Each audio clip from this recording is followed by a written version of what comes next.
नगरी के बाहर हजारों गंधर्व का जमावड़ा हो चुका था। सभी गंधर्व अपने राजा को शैतान के विरुद्ध युद्ध में विजय प्राप्त करने की शुभकामनाएं देने के लिए एक साथ जमा हुए थे। गंधर्व राज के भवन से लेकर गंधर्व नगरी के मुख्य द्वार तक सैकड़ों लोग जमा हो गए थे। थोड़ी ही देर में भवन के अंदर से सबसे पहला रथ बाहर आया। उस रथ के ऊपर महामंत्री चित्रसेन सवार थे। उसके बाद दूसरा रथ बाहर आया, उसके ऊपर सेनापति देवदत्त सवार थे, और फिर तीसरा रथ बाहर आया जिसके ऊपर श्वेतांग यक्ष सवार था, और अंत में इन तीनों रथों से काफी बड़ा रथ बाहर आया जो 4 सफेद घोड़ों से विराजमान था। वो रथ था गंधर्वराज पद्मराज का। जैसे ही उनका रथ बाहर निकला, गंधर्व नगरी के सभी गंधर्वों ने एक साथ उनका जय जयकार करना शुरू कर दिया। गंधर्वाधिपति परम पराक्रमी विद्वेश्वासुर मर्दन महाराज पद्मराज की जय जय जय। गंधर्व राज ने नगर के बीचों बीच अपना रथ रुकवाया और सभी गंधर्व नगर वासियों से कहा, हे मेरे प्यारे मयूरवन निवासी, आज वो समय आ गया है जब हम हमारी गंधर्व कन्याओं के अपमान का प्रतिशोध ले सके, इस पृथ्वी को शैतान के अत्याचारों से मुक्त कर सके। और आज इसलिए हम गंधर्व पूरे 1000 साल के बाद किसी युद्ध में शामिल होने जा रहे हैं। विद्वेश्वासुर के अंत के बाद हमने ये निश्चय किया था कि हम कभी युद्ध में भाग नहीं लेंगे, लेकिन शैतान ने हमें फिर से युद्ध में भाग लेने के लिए मजबूर कर दिया है। हमारी अनुपस्थिति में शैतान अपनी शैतानी शक्तियों को गंधर्व नगरी जरूर भेजेगा, इसलिए इस नगरी की सुरक्षा करना आप लोगों का कर्तव्य हो जाएगा। हमारी माताएं, बहनें, वयोवृद्ध गंधर्व एवं पशुधन की रक्षा करने की जिम्मेदारी आप सभी पर आती है, और आप सभी अपने कर्तव्य का निर्वाह उत्तम प्रकार से करेंगे, ऐसा मेरा विश्वास है। आप सभी का साथ मेरे मनोबल को और भी दृढ़ कर रहा है, और यही मनोबल शैतान के पराजय का कारण बनेगा। हर हर महादेव। गंधर्व राज के नारे पर सारी गंधर्व नगरी ने एक स्वर में नारे लगाना शुरू कर दिया, हर हर महादेव, हर हर महादेव। गंधर्व राज के साथ बाकी सबके रथ भी गंधर्व नगरी के बाहर निकले, और नगरी के बाहर गंधर्व राज की गंधर्व सेना भी तैयार खड़ी थी। गंधर्व राज के साथ श्वेतांग, महामंत्री चित्रसेन और सेनापति देवदत्त ने तेजी से अपना रथ दौड़ाना शुरू किया, और उनके पीछे उनकी सेना भी दौड़ने लगी, और देखते ही देखते उनके रथ तेज पुंज में बदल गए और ऊपर आकाश की ओर उड़ने लगे। उनके पीछे सारी सेना भी ऊपर आकाश की ओर उड़ने लगी, और वो भी तेजपुंज में परिवर्तित हो गए। देखते ही देखते आकाश में सैकड़ों तेजपुंज दिखाई देने लगे जो वीरानगढ़ की तरफ जा रहे थे। उस तरफ वीरानगढ़ में अपनी छाती से तीर को खींचकर निकालते हुए छाया गुस्से में जमीन से उठ खड़ी हुई, और उसने देखा कि उसके सामने गौरी धनुष लेकर खड़ी थी, जिसने अपने बाण से उसे जख्मी किया था। बूढ़े बाबा प्रेतों की सेना को अपने पैरों तले कुचल रहे थे, और साथ ही साथ अपने पैरों से कई सारे प्रेतों को ढकेल कर खाई में गिरा रहे थे। लेकिन उस खाई के अंदर से सैकड़ों की संख्या में प्रेत बाहर निकलते ही जा रहे थे, और उन्हें रोकना अब नामुमकिन हो गया था, क्योंकि वो बूढ़े बाबा के ऊपर भी चढ़ रहे थे और अपने शस्त्रों से उन्हें भी जख्मी कर रहे थे। सिद्धार्थ उसी समय दौड़ते हुए पीछे से वहां पर आ पहुंचा, और उसने अपने धनुष बाण से प्रेतों की सेना पर वार करना शुरू कर दिया। कई सारे प्रेत गौरी और सिद्धार्थ की तरफ दौड़कर आने लगे थे, और तभी पीछे से देव और मोतीबाई भी वहां पर आ गई, और मोतीबाई ने अपनी मायावी विद्या से उन सभी प्रेतों पर धूल की वर्षा करनी शुरू कर दी। इससे वो प्रेत ठीक से देख नहीं पा रहे थे, और सिद्धार्थ और देव अपने धनुष बाण से जितने हो सके उतने प्रेतों को रौंदते जा रहे थे। छाया ने गुस्से में गौरी के सामने देखा, और उसने कहा, तुझे मैं परीलोक लेकर गई और वहां और एक मां की तरह तेरी देखभाल की, लेकिन बदले में तूने क्या दिया? तेरी वजह से ही मैं परीलोक से निष्कासित हुई और इस दुनिया में दर दर भटकती रही, और आज फिर से तूने मुझे गहरा जख्म दिया है। इसकी सजा तुझे जरूर मिलेगी। ये सुनकर गौरी ने कहा, अपने मन में तुमने जो वहम पाल रखा है ना कि तूने मेरी मां की तरह देखभाल की थी, सबसे पहले तो उसे अपने मन से किसी कूड़े की तरह बाहर निकालकर फेंक दे, क्योंकि तुम मेरी मां तो छोड़ो, किसी की भी मां बनने के लायक नहीं हो। तू सिर्फ एक रोग है जो इस धरती पर मंडरा रही है, और इस रोग को मैं मिटाऊंगी। ये सुनकर छाया ने अपने हाथ को अपने कंधे पर रख के अपने शैतानी शक्ति से अपने जख्म को ठीक करते हुए कहा, परी ना होते हुए भी तेरे पंख निकल आए हैं, तेरे इस परों को भी काटना पड़ेगा और तुझे भी ठिकाने लगाना होगा। ये कहकर छाया ने तुरंत ही अपने हाथ में एक भाला प्रकट किया और कोई कुछ समझ पाए उससे पहले उसने अपने भाले को गौरी की तरफ फेंका। वो भाला गौरी को लगने ही वाला था कि राम प्यारी ने गौरी को धक्का मार के नीचे गिरा दिया और वो भाला पीछे जमीन पर जाकर गिर गया। गौरी ने तुरंत ही छाया के ऊपर अपने धनुष से बाणों की वर्षा कर दी, लेकिन छाया ने उन सभी तीरों को हवा में अपनी शक्तियों से रोक दिया और हवा में ही उनकी दिशा बदल दी और फिर से गौरी के ऊपर ही उन तीरों को छोड़ दिया। वो तीर उड़ते हुए गौरी की तरफ आए और गौरी और राम प्यारी ने छलांग लगाते हुए उन तीरों से बचने की कोशिश की, लेकिन दुर्भाग्यवश राम प्यारी को पैरों में और गौरी को हाथ में एक तीर जा लगा। गौरी और राम प्यारी दर्द से कहराते हुए नीचे गिर गई। राम प्यारी को तीर लगते ही उनकी स्तंभन विद्या जो उसने जानवरों पर फेंकी थी वो नष्ट हो गई और सारे जानवर उसकी माया जाल से बाहर आ गए। माया जाल से बाहर आते ही कुछ पल के लिए जानवरों को कुछ समझ में नहीं आ रहा था और इसलिए एकदम से यहां वहां पर भागने लगे और कुछ ही पलों में वीरानगढ़ में चारों ओर जानवरों की भगदड़ मच गई। हाथी, शेर, चीते, भालू इत्यादि जानवर यहां वहां दौड़ने लगे। सिद्धार्थ और देव ने तुरंत ही राम प्यारी और गौरी को संभाला और उन जानवरों से बचा के किसी सुरक्षित स्थान पर लेकर जाने लगी।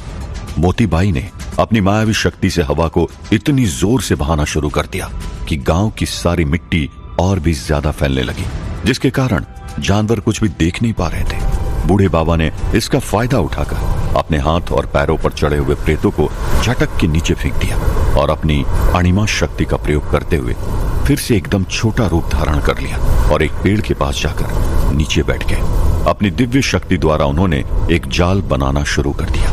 ये जाल दिव्य तरंगों द्वारा बनाया जा रहा था और बूढ़े बाबा ये जाल बनाकर प्रेतों को उस खाई के अंदर से बाहर निकलने से रोकने के लिए तैयार कर रहे थे।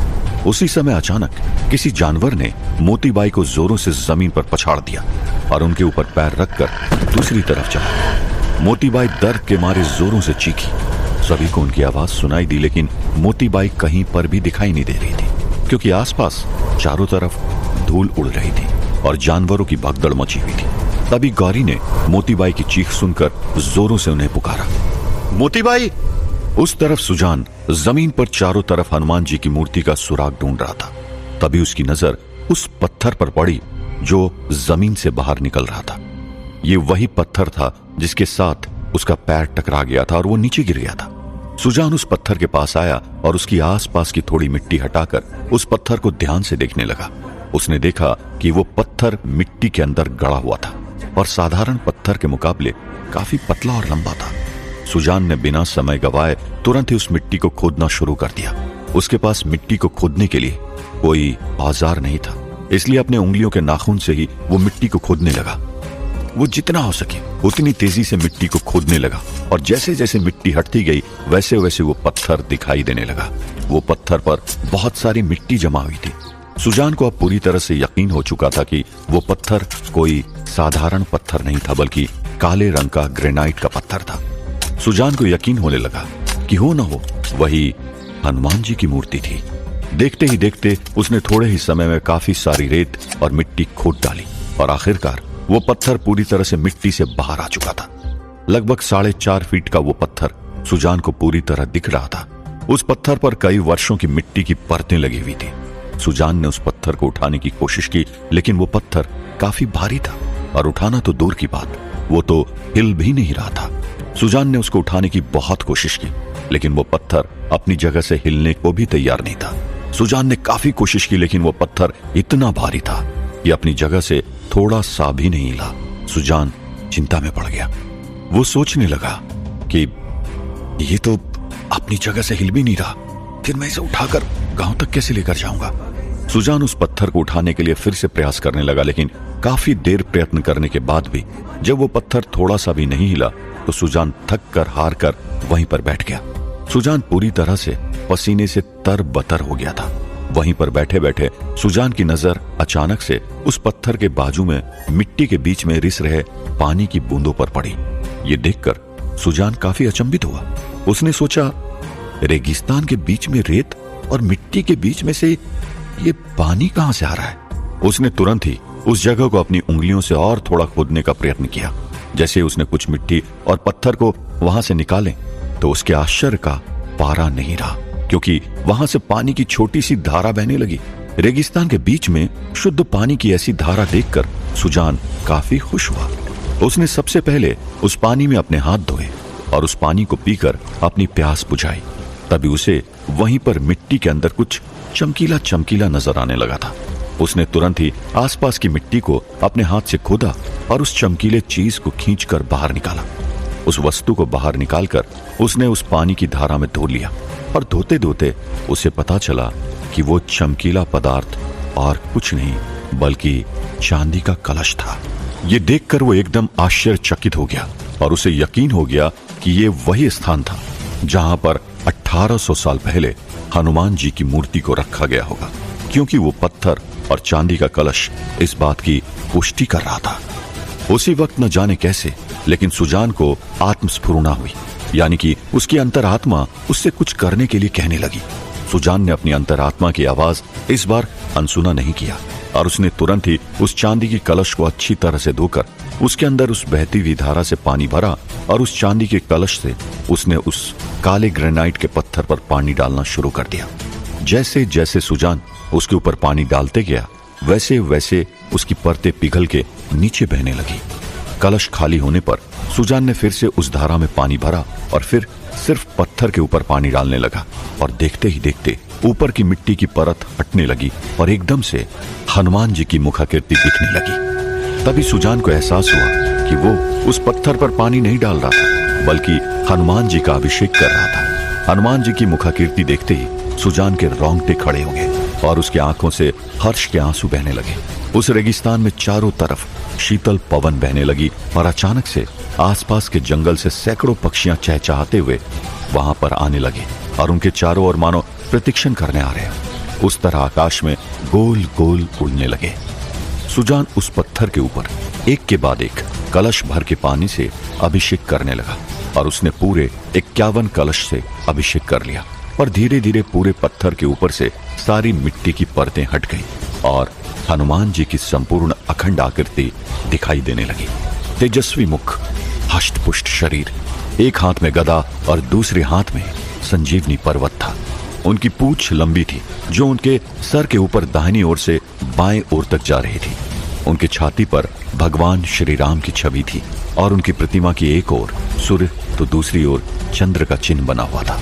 पनौती देवी को अपने पैरों के नीचे कुचलते हुए हनुमान जी का तेजस्वी रूप देखकर सुजान अत्यंत हर्षित हो रहा था और उसके मुख से एकदम से अनायास ही निकल पड़ा, मनोजवंग मार्ततुल्य वेगं जितेंद्रियं बुद्धिमता वरिष्ठ वातात्मंजं वानर युद्ध मुख्यम श्री राम दूतम शरणं प्रपदे।